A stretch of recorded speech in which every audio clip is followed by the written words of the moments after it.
It began with a few students asking for fair job opportunities and ended with a nation questioning its entire system of power. A movement to conquer corruption, revive equality, and break free from decades of injustice. This was the July Revolution of Bangladesh. To understand the July Revolution, we need to go back to 1971. In 1971, Sheikh Mujibur Rahman, the founding father of Bangladesh, led the Liberation War alongside his members in his very own political party, the Awami League.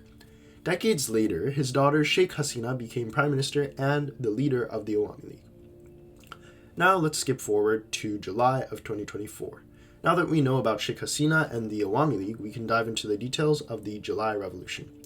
Why did the revolution start? On June 5th, 2024, the High Court in Bangladesh made the decision to reinstate the quota system, a system which had been abolished in 2018 due to widespread protests. The system gave 30% of government jobs to descendants of freedom fighters, decreasing the value of merit and hard work. Many real freedom fighters never got recognized, while others faked their credentials.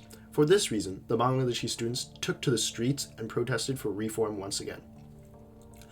How did it escalate?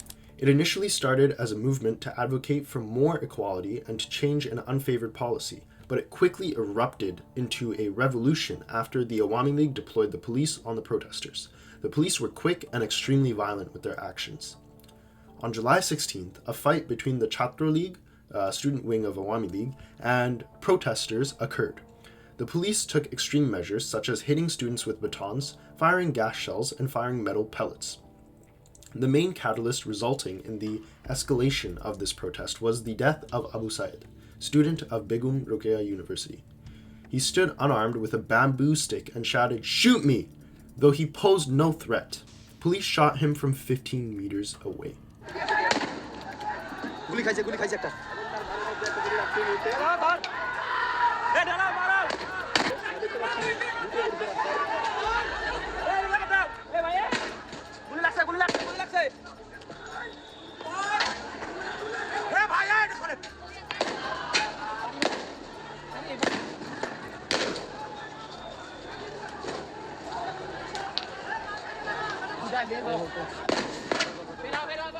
The UN conducted a report on Syed, discovering that he was shot with 40 pellets on the right side of his body and 50 pellets on the left side. The pellets most likely punctured his lungs and caused mass internal bleeding, leading to an extremely painful and slow death. Syed became a symbol of resistance during the protests. After Syed's death, students and citizens all over Bangladesh are furious at the sight of the police's aggression. In order to silence the population and prevent chaos, the government imposes a curfew and shoot-on-sight order for anyone who does not follow the curfew. During this time, Bangladesh is experiencing a full-on blackout and no one knows what is happening. Government response. On July 21st, the government reduced the quota to 5%, but the damage was done. Thousands of young boys and girls had already died. On July 22nd, the Students Against Discrimination group, the group that led the movement, announced a hiatus on their protests to allow the government to meet the rest of their demands. They demanded a public apology from Hasina, arrest of all violent police officers, and compensation for the families of the victims.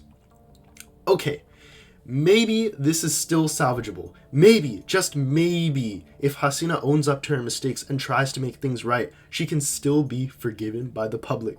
আর দ্বিতীয় কথাটা হচ্ছে মুক্তিযুদ্ধের বিরুদ্ধে এত ক্ষোভ কেন? মুক্তিযোদ্ধাদের নাতিপুতিরাও পাবে না, তাহলে কি রাজাকারের নাতিপুতিরা পাবে? সেটা আমার প্রশ্ন, দেশবাসীর কাছে প্রশ্ন, যে রাজাকারের নাতিপুতিরা সবকিছু পাবে, মুক্তিযোদ্ধারা পাবে না। Oh, come on! On July 30th, Hasina decided it would be a good idea to call the youth Razakars, meaning traitors to the nation. She dismissed the movement as a political opposition.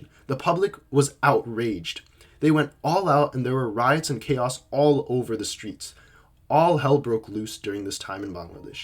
The movement was rapidly increasing and getting out of control. Something had to be done to save Bangladesh and put an end to the chaos. The end of the chaos.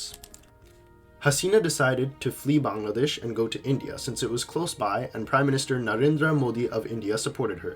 It is generally said that Indian policymakers, analysts, and media tend to side with Hasina and her government.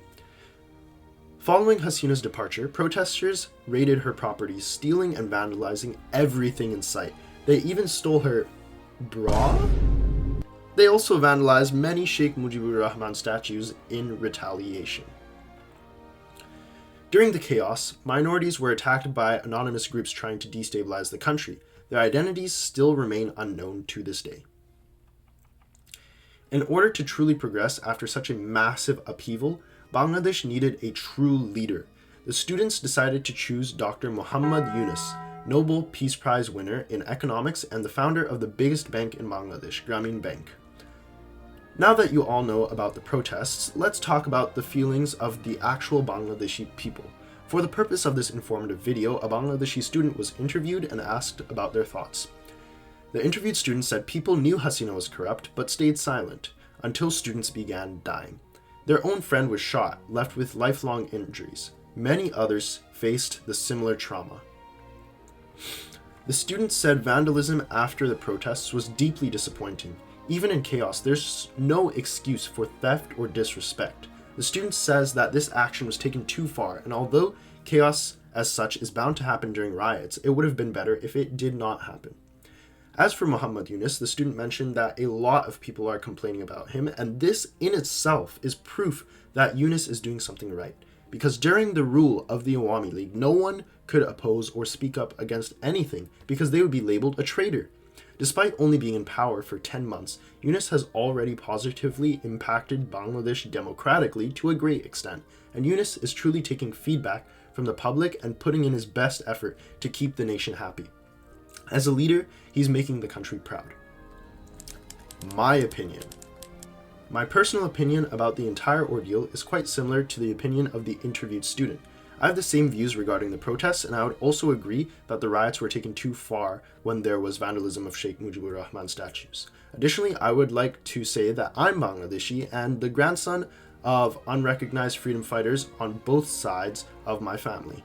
My grandpa from my mother's side fought on the front lines as a lieutenant, and my grandpa from my father's side made sure to spread Bangla language and uphold Bangladeshi values and culture as a university dean. Like many, my family never received justice. That's why this movement is so important to me. I would also like to add that the blame of this entire disaster is not solely on Hasina, but on the entirety of Awami League. The truth is, the Awami League government may have led us through liberation and saved us from assimilation, but they became corrupt. They lost sight of Bangladesh's core values of secularism, equality, and democracy. It is for these reasons that Bangladesh once again returned to its true owners, the people.